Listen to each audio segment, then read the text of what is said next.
crab people, blue heavy metal people. Green people, crab people, blue heavy metal people. Green people, crab people, blue heavy metal people. The scenario we're going to be playing is number 7, called Outflank, from the 2015 package. There is no kill box. You need 5 points to win. You get 1 for controlling, 2 for dominating, and that's it. Hey there, this is Malorian, and we are now on to the third game of the Steamroller. At this point, I'm 1-1, so I'm just kind of looking forward to maybe playing a little bit of like the mid-tables and picking up 2 more wins to end the day with 3-1. And it turns out I'm up against Gord Wepler. He's one of the guys where he's been on Team Canada multiple times. I have no problem saying he's a guy that I and most other people idolize as like this great War Machine player that almost never loses. And here I am having to face him. I've never beat him before. And one of my things I was really worried about going into this Steamroller was not really knowing how it would work against Circle. Circle typically has high defense, and it turns out that Mat 5, not that good to deal with it. Now, he didn't have a Bradigus. His 2 pairings were Kruger2 and Morvahna2. And so with no Bradigus, I didn't feel like I needed to drop my Wrecker list. So I went with my Thexus one. He went with Morvahna2. And we're going to kind of see how this goes. Now, one of the things that Gord admitted to me is that going into this, he has played against very little Cephalix. You know, it's just not really, you know, when you're playing against things that are supposed to be seen as the most competitive lists, people won't break out the Cephalix. So this will be like his 3rd time going against Thexus only. Never went against Siphon before, so maybe I should have gone Siphon. But this will be interesting. With the 2 zones here, I feel that kind of really falls into my scenario game. So I'm going to try for that. But we're going to have to see. The main thing is I'm going to have to kill off these stalkers, because low defense is exactly what the stalkers love to see. I mean, they'll go berserking through all my guys, and I'm just desperately hoping I tough. So we'll have to kind of see how this plays out. But in general, I'm basically going to be going after a scenario win, or because he said that he had actually lost 1 game due to death clock, you know, maybe I'll start going for some clock stuff. So I won the initiative, and I definitely wanted first turn, and I just run up the field. Because he has no shooting, I have no reason to get deceleration out, so I'm really just getting right on up there. Now, I know I'm putting myself in range of those Ravengers, but if I can pull them in, then that'll be a good way where I can just try and kill them off. And that'd be pretty nice. Plus, I know, you know, hey, if I'm going to throw something at them, might as well be something with tough. And then if I can get my whole little Risen train going now, I can get that going deeper in. So, you know, it's not that bad. Either way, like I said, I'm going for scenario, so I need to be pushing up. So on his turn, he kind of comes up, but not anything too crazy. He's well aware that I have 2 units of the Mine Slavers. They'll be ambushing. So he's staying a fair ways away from either flanks. Sends in a few of his Ravengers there to try and do some damage. Kills off 1 Pressganger, another 1 Tufts, and that's really it. Otherwise, he has Fog of War up right now. Both of the Stalkers have gone for Prowl, and because of that in Fog of War, that means they both have Stealth right now, basically. So I won't be able to see them, which isn't really that big of a deal because I just do me going for shooting. However, once I started looking at this, I kind of realized that, well, I have Rampager, and that Rampager is a thing. It almost never comes up in my games, but I can take control of his beasts and move them over. And one of the things I'm really looking forward to do is, whereas last game, I started really looking into the whole idea of Adrenal Floods and really getting those hard-hitting drudges going. Well, what I could do is Rampager the right stalker over to the right, and then Adrenal Flood up some ambushing Mine Slavers and just slam that into him and take him down. And so we'll have to kind of see how that works. So on my turn, I bring on the 1 unit over here. I mean, I have to bring something on either side to kind of really put the pressure on the zone. This flank with the wall isn't the best, but then again, if I can run up to the wall, I just kind of make it my benefit, really. And then from the right flank come the other unit of the Mine Slavers that are hopefully going to be going after this Stalker here. Now, after I do this, I move some models out of the way. I run over the one warden over here, because what I'm allowed to do is actually arc spells through my own model, and because as Isle of Sight, I can still see it with the stealth, and I can rampage it over, and everything will be happy. And after I run over the warden, Gord kind of stops me and says, alright, I want to stop you because I see what you're doing, and I just want to know that this is an interaction that's not quite going to go the way that you think. So, since my arc node is the warden, and the arc node has Isle of Sight, that means that when I arc spells through it, I can be ignoring the line of sight. So if I was trying to cast spells on something behind a forest, or something that was behind a cloud, it would work perfect for that. However, I need my caster to be having Isle of Sight in order to get around the stealth, and that whole thing of having to be within the 5 inches. So even though I'm running up here with my warden, you know, it's still going to automatically miss. Now, one of the things I could have done to try and fix that is I could have TK'd my guy up, and I could have popped feet just to bring him in, but I decided at the end, okay, we're not going to do that. I need to save my feet for big scenario pressure, and I lost a lot of time. There's a lot of time that I lost as I basically just learned how the game worked, but it was very valuable. Because, I mean, how often does this actually come up? And to hear this and know how this interaction works is great. So he did offer that I could take the warden move back, but I thought, no, it's all right. He's fine where it is. I'm just going to basically charge in and jam. So after everything's done, it looks like this. I killed off the 2 Ravengers that are in front of me, and otherwise everything's getting up there. 2 of them did charge into the Stalker, went for a combined, but missed.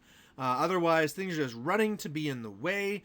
And with this, I'm feeling pretty good. I mean, the warden's up there, and I'm a little bit worried that he might get the Stalker to it or something, but Thexus is far enough back, and he's camping 7. He's feeling pretty good. And as well, now I'm at the point where no matter what zone he goes into, I feel that I can Adrenal Flood and really kind of go after him.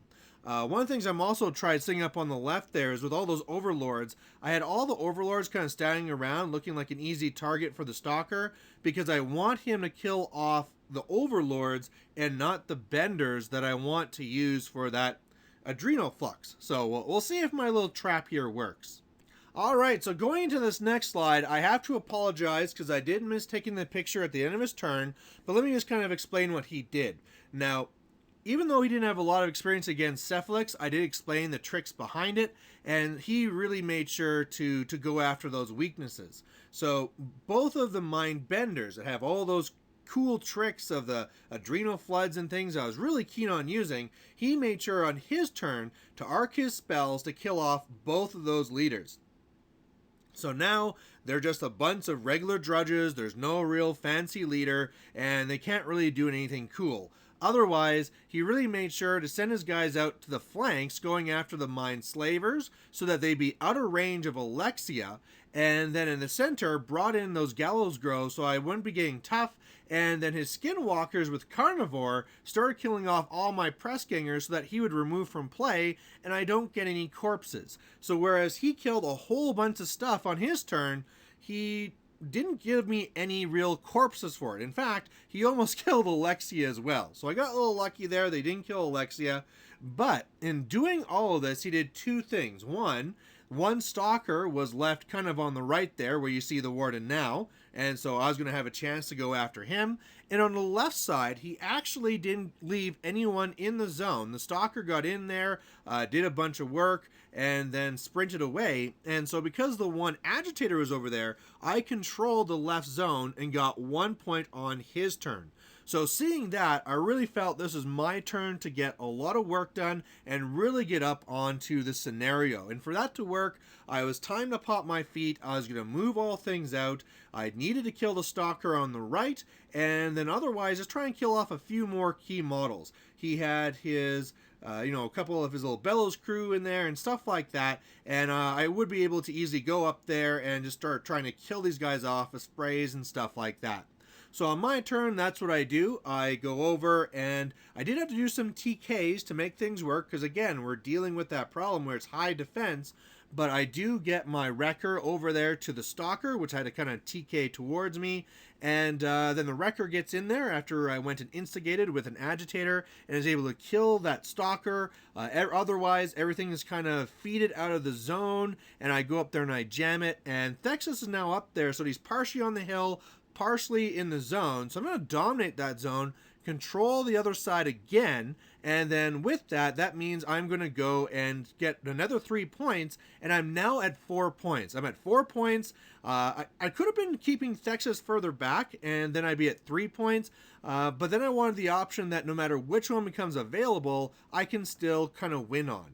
I made sure not to kill any more models. If you look at the back there on the back left, really the only ones he can bring back with his feet are the 2 on this tray there, because I want his feet to be as weak as possible, and maybe for him to even hold the feet. Now, I'm only camping 1 or 2 now. I can't remember how many it was, but now the big threat is that maybe if he goes for a magical assassination, it could be bad, but this is the best situation I could possibly put myself in. So then on Circle's next turn, they do realize that things are looking a little bit dire, and that when he really looked at it, no matter how he tried jamming the zone, he might as well go for the assassination anyway, because assassination doesn't really take away from the jam. So what he did is had one of his little gallows grows go and kind of like port over here, so it's on the hill, so I don't get the hill bonus, and it's not being engaged by anything, and then started trying to hit me with spells. Now, the way it worked is that with average dice, he would fail, but then again, we're talking about Morvahna2, who can force rerolls. So basically, he needed to have like one time that he... Well, I have 15 damage he needs to kill, and if he just rolls like a little bit over average on one of them, he'll be okay. So on the first time he does it, he actually gets more average dice, and he decides to keep it. He was kind of wondering if he should go for it, but no, he keeps it. Second one, he rolls average again. So again, that was going to be then failing, and so he goes to re-roll, rolls garbage. Like on 3 dice, he rolled like a 5 or something, and so I survived the assassination. I don't know what it was, if it was a 60% in his favor or 65, but either way, I survived it, and now it's going to see what he does. And what he does is super jam the right zone. After very carefully killing some key models, he is in there with his feeded-in Ravengers. Skinwalkers are all over there. The Blackclad, like, there's guys everywhere. On the left side, he has then also another Gallows Grove. He has another Stalker. And looking at this, you know, the stuff on the left is not going to be strong enough to kill the Stalker. The stuff on the right... There is so much stuff here. So I started taking a look at this, and the more I looked at it, there was no way I could clear out the zone on the right this time. Absolutely impossible. What I could do, though, is start a slow attrition. I could just start trying to kill off these models and just trying to muscle things in so that now that he's past his feet, later on, I could actually get the assassination.